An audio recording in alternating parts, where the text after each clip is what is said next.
I'm Harvey Morrison, past president of the Spokane Falls chapter of Trout Unlimited, and we're out here on California Creek, which is about 15 miles southeast of Spokane, and it's a tributary of the Hangman Creek, comes off of Mica Peak. It's the last stronghold of native red band trout, and probably in Spokane County other than the Spokane River. Historically, the Spokane River red bands ran up Hangman Creek and then up California Creek and spawned up in the flanks of Mica Peak. The red bands that live here are stuck here because of habitat problems downstream, but they're healthy and they're alive and they're genetically the same as the Spokane River fish. The landowner here, she's very cooperative in allowing us to do this.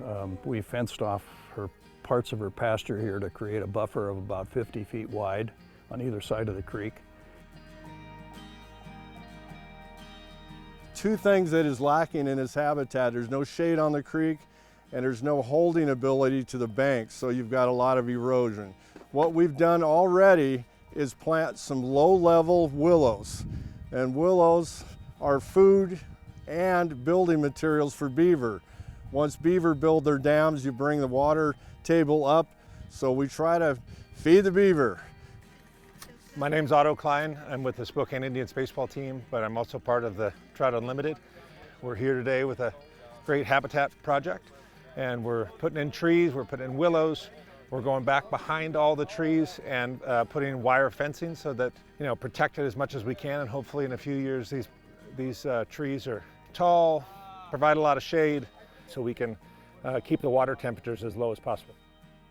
Deer and elk and beavers all just love to eat those things, especially when they're little like that. So we're putting these fences up to protect the tree and give it a chance to get big enough that it can stand by itself and withstand the wildlife.